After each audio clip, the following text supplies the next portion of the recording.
Hello and welcome, I'm Toby Jones and this is Toby Jones Talks Music. Today we are going to rank Bruce Springsteen's studio albums. I did a short on the channel around 6 months ago to say there was only one album that I'd heard by Bruce Springsteen, and I'm not going to mention that one album because that will become relevant later on. But one day I decided, I don't know why, I decided to listen to Nebraska. I was drawn to it, to listen to Nebraska, and that has took me on a journey in the last 6 months to go and listen to pretty much all of Bruce Springsteen's releases. And I say pretty much all of Bruce Springsteen's releases because I haven't heard everything. There are a few albums that I haven't got. Those are the albums after Wrecking Ball, so I haven't got High Hopes. I have listened to Western Stars, I listened to that when it came out.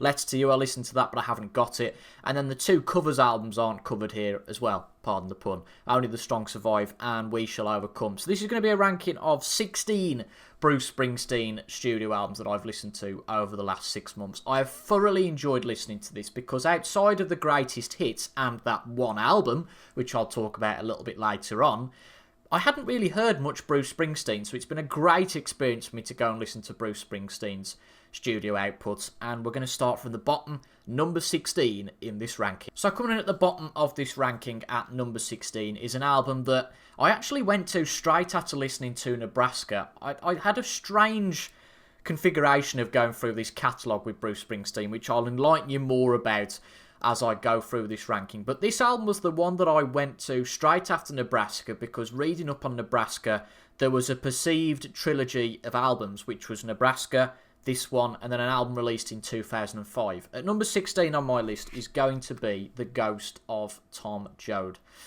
This very nearly put me off the experiment altogether.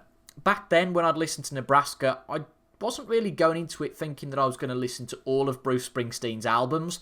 But this one, The Ghost of Tom Joad, very, very nearly put me off.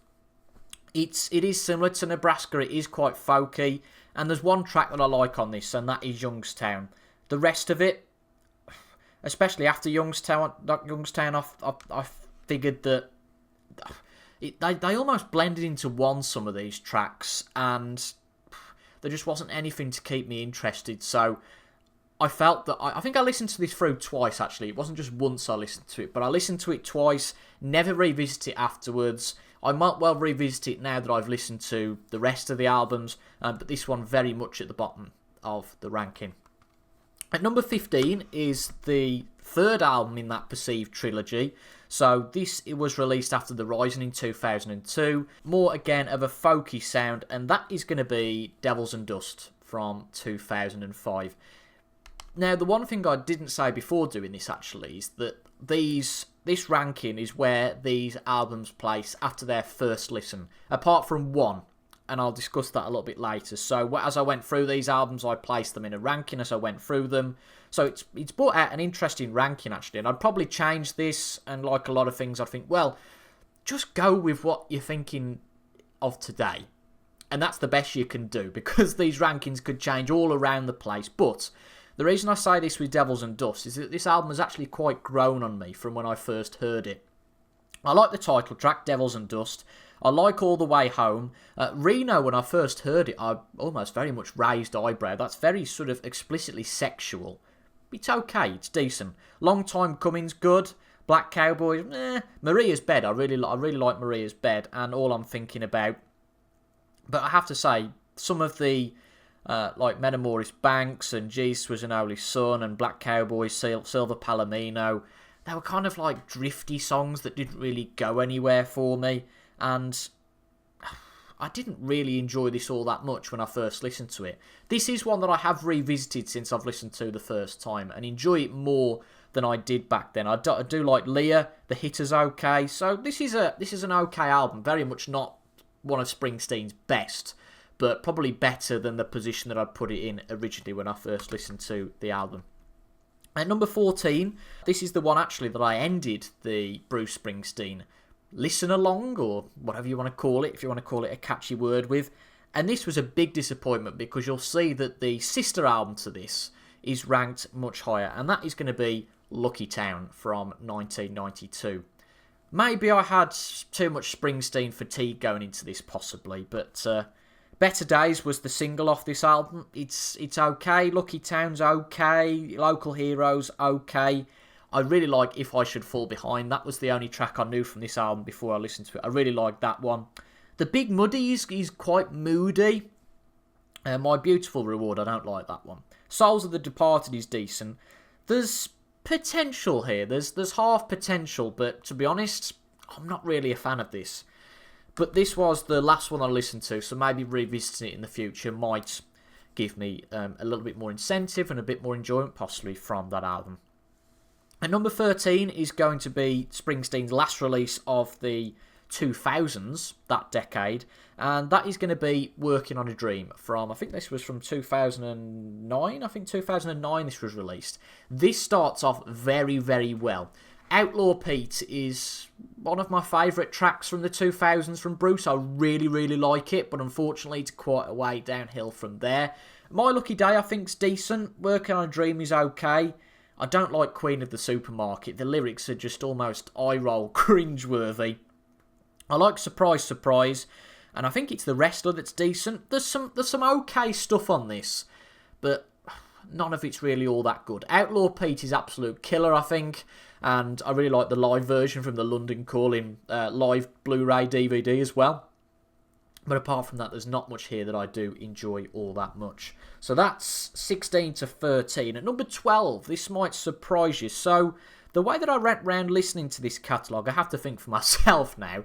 I went Nebraska, Tom Joad, and then I think I might have gone to The Rising next, possibly, and then gone in chronological order, as you might well do. So I suppose actually after Tom Joad I went in chronological order, didn't I? I went Tom Joad, The Rising, Devils and Dust, Magic, Working on a Dream, then Wrecking Ball. And then because I hadn't got anything after that, I went back to the start.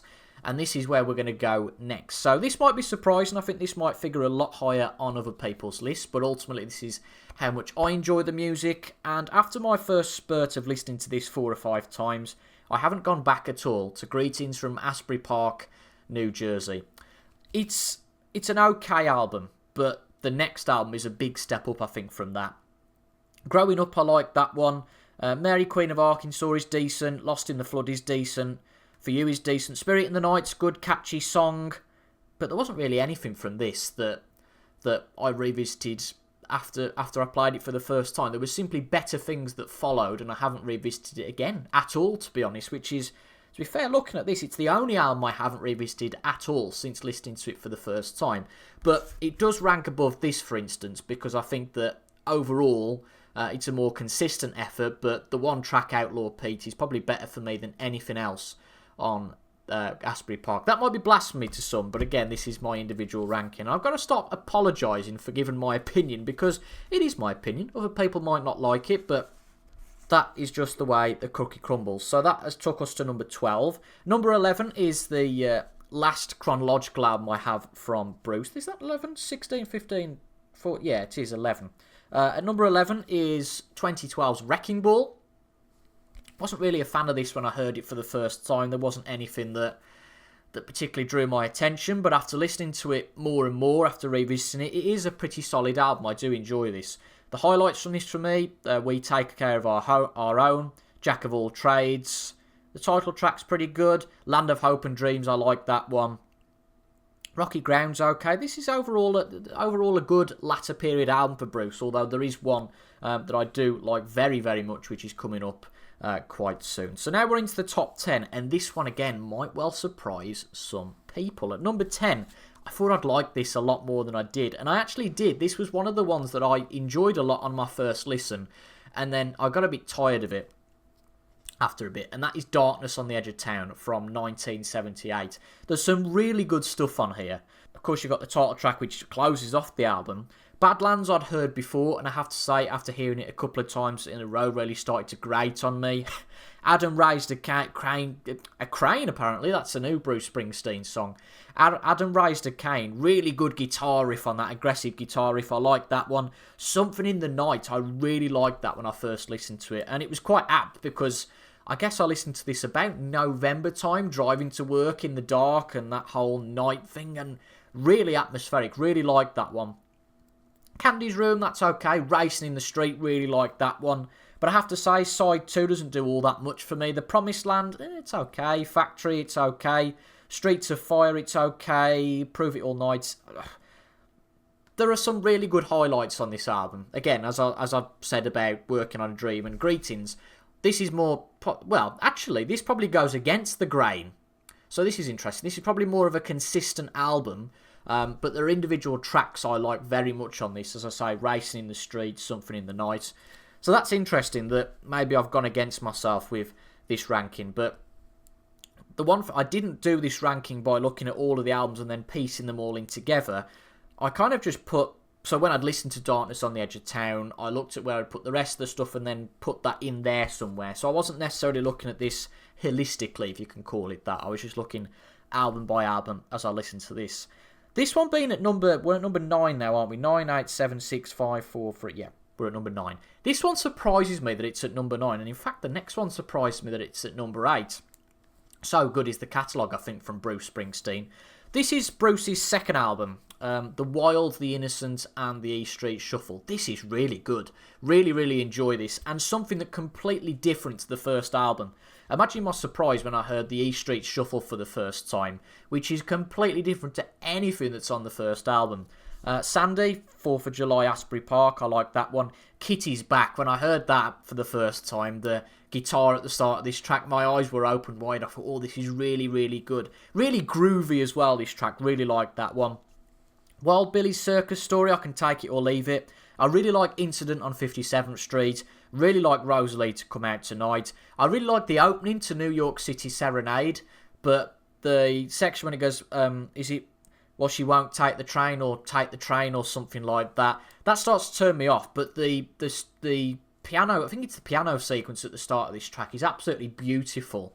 Just a shame that the momentum doesn't carry on with this track. But very good early effort, this. The Wild, The Innocent and The E Street Shuffle. At number 8 is actually probably my most played of the 2000s albums, despite it not being my favourite. You'll notice there's another 2000s album that hasn't been in here yet. And that is from 2007, Magic. Really like this one. This is a really, really good album.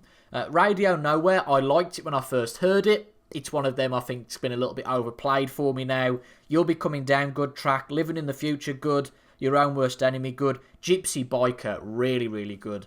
But the end of the album, I think in particular, is awesome. Last to Die, that's my favourite track on this album. Long Walk Home, and then Devil's Arcade, I really like that one as well. So this is a very good latter period Springsteen album.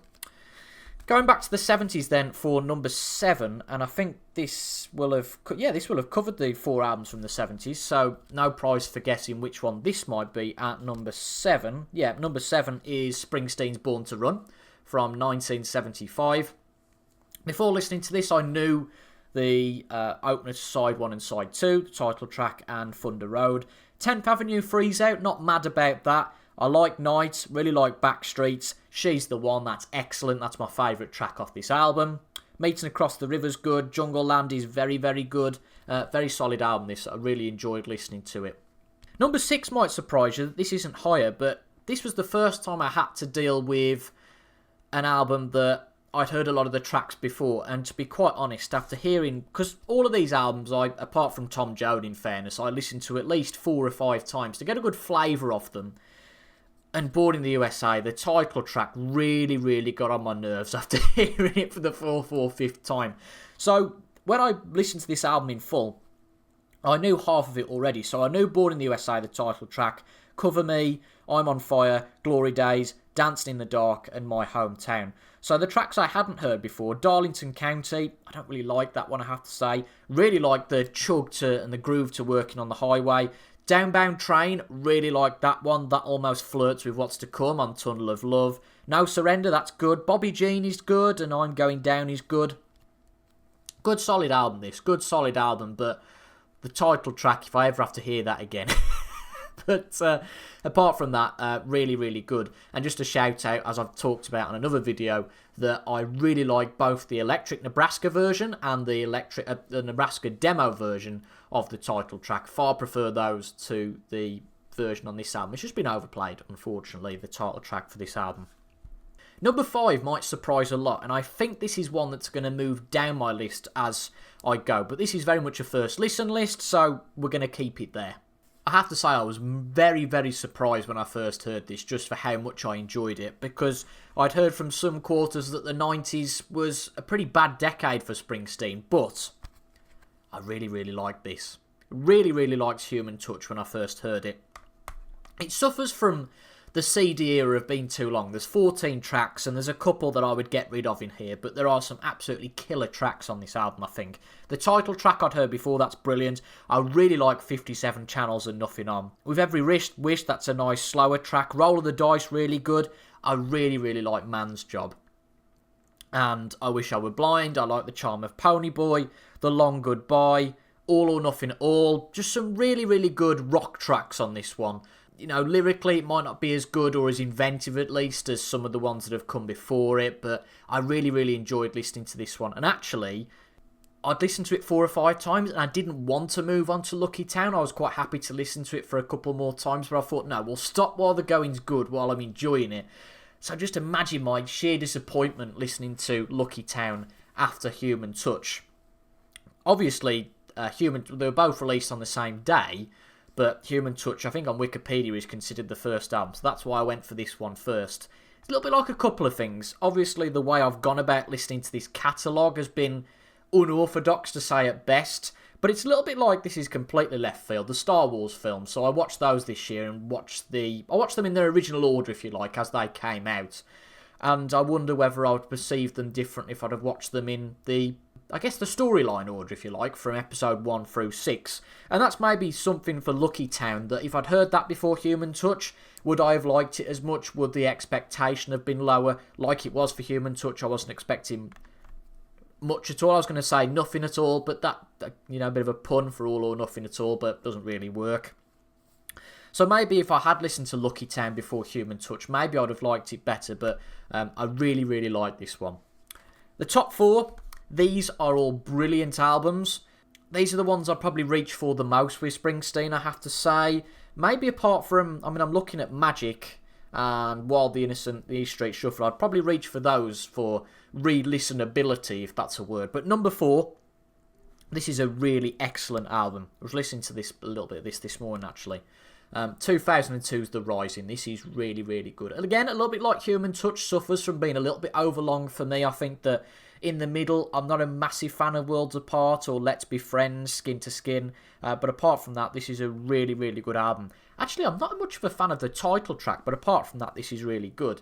And I'm going to show something here. I watched this over the weekend, which is live in Barcelona. This was from the Rising tour, so there's a lot of the Rising tracks that are featured on this concert. So the title track, Lonesome Day, Empty Sky, You're Missing, Waiting on a Sunny Day, Worlds Apart, Mary's Place, Into the Fire, and My City of Ruins. So a lot of Rising stuff, and I thoroughly enjoyed watching this concert through last weekend. But this is a really excellent album. From the first time I heard it, You're Missing, that's one of my favourite Springsteen tracks. So moody and so excellent. The album starts so well. Lonesome Day, Killer, Into the Fire, Waiting on a Sunny Day is a really upbeat track, if you like, in its arrangement. Nothing Man's good, Counting on Miracles good, Empty Sky. I said I wasn't mad about Worlds Apart. Actually, I really liked the live version from this. Further On Up the Road's really good. The Fuse, I don't, when I'm listening to this on my iPod, I tend to actually start from The Fuse and go from then onwards, because the close to this album I think is brilliant. The Fuse is great. Mary's Place is so fun and infectious. You're Missing's great. As I say, I'm not a big fan of The Rising, but Paradise and then My City of Ruins. This is a top draw Springsteen album. I talked about this being a ranking when I had done my first listens. There's only one album that falls outside that, and that is 1980's The River. I wasn't much of a fan of this when I heard it for the first time. It took me a long time to get to The River and get comfortable with The River and start really enjoying it. When I first listened to it, I thought, there's a really good single album in here somewhere, but there are too many duds and too much filler really to make me enjoy the double album. But as I listened to it more, I started to enjoy the other tracks, and then it became a really good double album. I think there's a couple of tracks that I'm not all that keen on. I'm not a big fan of Sherry Darling or Jackson Cage on the first side, but apart from that, Everything's really good. And the second album is probably the better one, I think, of the two. I talked in another video how the end of this album is absolutely tremendous, I think. Stolen Car, one of my favourite Springsteen tracks, period. Ramrod's good, but I'm not all that bothered about Ramrod. But The Price You Pay, Drive All Night, and Wreck on the Highway are an excellent way to end this Springsteen album. This would have probably been maybe around the sort of Magic E Street Shuffle area if I hadn't moved this up. This was one that was probably a 6 or 7 out of 10, but has moved to an 8 or a 9. So this is the only one that I've moved, and that's purely because I revisited it so much after listening to it that it persuaded me to go on then, I've got to move that one up the rankings. So in third place is The River. So that then leaves 2 albums left. The album that I'd listened to before listening to everything else, and the first album that I'd listened to when I started this journey. And in second place, and that gap is getting narrower and narrower at the top, in second place is Nebraska from 1982. This took me a long time to get into. I'm quite surprised actually I was so perseverant with listening to this, because it took me a good 3 or 4 listens to really start getting into the tracks. And so good is Nebraska, I think, that my favourite track on this album flipped so much. It was Johnny 99, it was State Trooper, it was My Father's House. At the moment, I say at the moment, recently it's been Reason to Believe, and the version of Reason to Believe on the 75 to 85 live album is absolutely tremendous. In fact, all of the live versions of these tracks on the 75-85 live album are brilliant. I'd actually say maybe at the moment, my favourite track on this is Highway Patrolman. And such is the fact that my favourite tracks have moved so much is testament to how good this album is. Absolutely brilliant stuff. And the gap between this and my number one, which if you are a Springsteen fan is becoming very apparent, the gap between this and my number one is just growing smaller and smaller. So number one, after all of the albums, we'll run down them very quickly before we get to my number one. So let's turn the pack upside down so you can see them all again. So at number 16 we had, I'm going to have to turn them again, The Ghost of Tom Joad. At number 15 we had Devils and Dust, but that might move up the ranking later on. Lucky Town sits at number 14. Number 13, Working on a Dream. Number 12, Greetings from Asbury Park. Number 11, Wrecking Ball. Into the top 10 now, we've got Darkness on the Edge of Town. There's a darkness on the edge of town. Everyone just clicked off the video then. Number 9, we've got Kiddy's Back, The Wild, the Innocent and the E Street Shuffle. Number 8, we've got Radio Nowhere, Magic. Number 7, we've got, I was going to do Backstreets, but my voice is already hurting me a little bit, so we won't do that. Born to Run at number 7. I think I'm losing track as I'm yapping on. Number 6 is Born in the USA. I feel like I'm riding on a downbound train. Number 5, there's 57 channels and there's nothing on. Human Touch. Number 4, It's a Lonesome Day with The Rising. Number 3, what can I go for this? I don't know. Can't pick one. The River. And then number 2, there's a place out on the edge of town, Nebraska. So, at number 1, after all of this, after listening to all these albums, number 1 is still the one that I heard first, Tunnel of Love. This is absolutely brilliant. I love it. There's a certain bias, I think, that comes to this, because it was an album I knew so well. It was difficult for anything else to top it. This isn't a perfect album, and that might surprise you. Well, how can it be your number 1? Because there are so many excellent tracks on this. One Step Up might be one that's not mentioned all that often. I think that's absolutely excellent. Cautious Man, Walk Like a Man, absolutely brilliant. But all of this album, maybe I'm not a particular fan of the title track. I think that's very much of its time from a production point of view. But this is absolutely excellent. Really like Tunnel of Love. So that's going to be my number 1, and has been from the start really, because that was the album. I did a short about 6 months ago saying Tunnel of Love's the only Bruce Springsteen album I've listened to. Should I go and listen to the rest? And that's exactly what I have gone and done. There is that bias involved, so that's why I think this is becoming closer and closer to Tunnel of Love. As I listen to it more and more, it's one I still listen to a hell of a lot, is Nebraska. And that is getting closer and closer to Bruce Springsteen's Tunnel of Love. But there's a lot to like in this catalogue. I'd say anything probably from Wild the Innocent above is really, really good. Darkness on the Edge of Town below is all okay, and there's stuff to enjoy, but I maybe wouldn't revisit those as much. But anything from the Wild the Innocent and the East Street Shuffle up, so Magic, Born in the USA, Born to Run, Human Touch, The Rising, The River, Nebraska, and then of course this, my number one album, Tunnel of Love, are the ones to go and revisit. That is my ranking of Bruce Springsteen's albums. I thoroughly enjoyed this journey of listening to Bruce's music over the last 6 months. I'll be interested now whether, because I'd like to carry on this trend, and I might do another video talking about how I actually managed to listen to all of these albums, because what I've tended to do is go and listen to a couple of albums by an artist and then I'd moved on to something else. For me, who likes to move on very quickly to all different things, I'm quite proud, in fact I'm really proud of myself that I've been that disciplined to go and listen to everything and get it done within this 6 month period. It's been a long time, but I thoroughly enjoyed it. I didn't want to rush anything with these albums. I wanted to listen to them and get to know them and get to love some of these albums, as I certainly have done. And it has been a very nourishing experience from a music perspective. And I hope I can carry that on going into 2026 with another artist. But I do wonder, because this year has very much been about Bruce Springsteen, whether if and when I do move to another artist, and I've got a few ideas for who my next artist might be, or I might go, because there are some artists that I've listened to a lot of and probably just need to listen to a pair of them to kind of tick them off and complete all of their discography, is whether I'll keep listening to Bruce. And although I probably won't listen to him as much as I have done this year, he'll certainly stay in my regular rotation. No question. This album, and this album will definitely stay in my regular rotation. What a great catalogue. What a great catalogue of music. I've still got a little bit to listen to.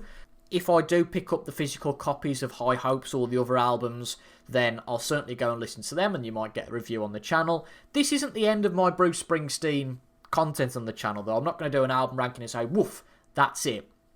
I would like to talk about maybe some of these albums in depth. I've got an idea possibly to do maybe a favourite song from each of these albums, more of a maybe short form video about my favourite songs from each of these albums, and then maybe talk about some of the periods more in depth, maybe about the 2000s or the 90s, etc, etc. So if you'd like to see some of that, leave that down below. Let me know your thoughts, what your favourite Springsteen albums are. I can imagine this is going to be quite a different ranking to some others, but that's the beauty of going through this and understanding what my favourite Springsteen albums are and what your favourite Springsteen albums are. But I think anybody watching to this point can probably agree that Bruce Springsteen is a brilliant performer and songwriter. Long live the boss. Thank you for watching this. This is my first album ranking on the channel, and I thoroughly enjoyed doing it, so hopefully I'll be able to do some more of these when I've got round to listening to everything by more artists. Maybe I might do some more like this of, you know, the artists that I've maybe got a couple of albums missing, and I'll rank what I've listened to so far.